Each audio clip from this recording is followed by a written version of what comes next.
This channel does not promote any violence, harmful, or illegal activities. All content provided by this channel is meant for an educational and information purpose only.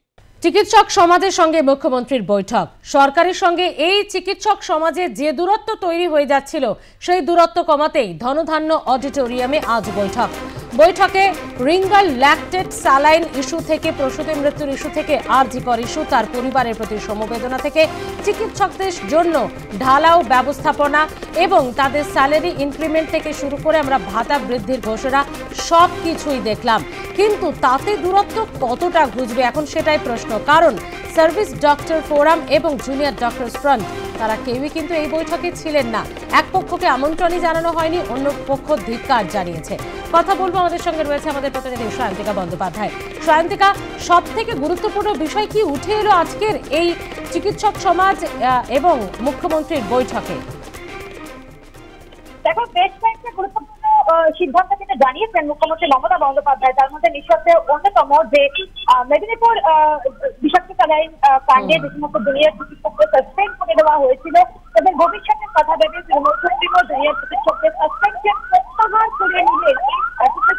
কিন্তু intern house staff PGT junior চিকিৎসক যারা রয়েছেন, এই সমস্ত senior resident বা post graduate যারা doctor রয়েছেন, doctor যারা রয়েছেন, তাদের কিন্তু যে বেতন বৃদ্ধি এক ধাক্কায় কিন্তু অনেকটা হয়েছে। Intern house staff PGT junior চিকিৎসকদের যে বেতন, সেই বেতন কিন্তু 10,000 টাকা বাড়ানো হয়েছে।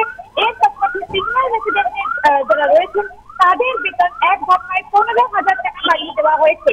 এর ফলে এই মুহূর্তে রাজ্যে ডিপ্লোমা সিনিয়র রেসিডেন্ট তারা এতদিন 65,000 টাকা বেতন পেতেন, এই মুখ্যমন্ত্রীর ঘোষণার পরে তারা কিন্তু পাবেন 80,000 টাকা। পোস্ট গ্রাজুয়েটদের ক্ষেত্রে অঙ্কটা হয়েছে 70 থেকে 85,000 টাকা, এবং যারা পোস্ট ডক্টরেট যারা রয়েছেন তাদের কিন্তু অঙ্কটা প্রায় 1 লাখ টাকা ছুঁই। এর পাশাপাশি তিনি কিন্তু জানিয়েছেন যে সরকারি হাসপাতালের যে পরিষেবার মানোন্নয়ন কিন্তু আরো বেশি করা হবে। 2 কোটি টাকা কিন্তু বরাদ্দ হয়েছে সমস্ত মেডিকেল কলেজের কালচারাল অ্যাক্টিভিটির জন্য। কারণ অনেক মেডিকেল কলেজের পক্ষ থেকে এই যে একটা কালচারাল অ্যাক্টিভিটি বা সাংস্কৃতিক বিকাশ যে সারাদিন ধরে চিকিৎসকদের যেরকম একটা হেক্টিক শিডিউলের মধ্যে দিয়ে তারা যান, সেই জায়গায় দাঁড়িয়ে তাদের মানসিক বিকাশ বা তাদের যে একটুখানি ফ্রি হওয়া, একটুখানি ফ্রি মাইন্ড তাদের থাকা, সেটা কিন্তু বিষয়গতভাবে গুরুত্বপূর্ণ। আর এই বিষয়টাকে মাথায় রেখে মুখ্যমন্ত্রী মমতা বন্দ্যোপাধ্যায় 2 কোটি টাকা বরাদ্দ করলেন এবং তিনি বললেন যে সমস্ত college to college, hospital two hospital প্রতিযোগিতা হোক। এর ফলে কিন্তু এক হাসপাতালের সঙ্গে অন্য হাসপাতালের যে সম্পর্ক সেটা আরো বেশি বাড়বে। তিনি কিন্তু জানিয়েছেন যে আগামী দিনে আরো 40,000 বেড বেড়েছে সরকারি হাসপাতালে, এটা কিন্তু আগামী দিনে আরো বাড়বে। টেলিমেডিসিনের গড়ে 75,000 মানুষ এই মুহূর্তে চিকিৎসা পরিষেবা পান, 4 কোটি 82 লক্ষ মানুষ এই মুহূর্তে পরিষেবা পেয়েছেন। আজকে কিন্তু শুরুতেই মুখ্যমন্ত্রী মমতা বন্দ্যোপাধ্যায় সুদেশনাগর তিলোত্তমার কথা তিনি কিন্তু জানালেন যে বোন মারা গিয়েছে তার প্রতি, তার পরিবারের প্রতি তিনি সমবেদনা জ্ঞাপন করলেন।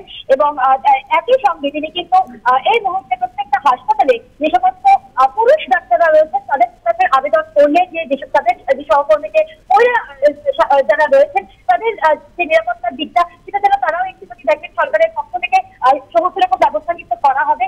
এর পাশাপাশি তিনি কিন্তু জানালেন যে আগামী দিনে তিনি কিন্তু নির্দেশ দিলেন যে নারায়ণ স্বরূপ নিগমকে আরো একটুখানি সিরিয়াস হয়ে তাদের নিজেদের সঙ্গে অর্থাৎ তার সঙ্গে আরো যারা আইপিএস অফিসার যারা রয়েছেন তাদের মধ্যে যে যোগাযোগ রেখে সেটাকে আরেকটুখানি বৃদ্ধি করতে।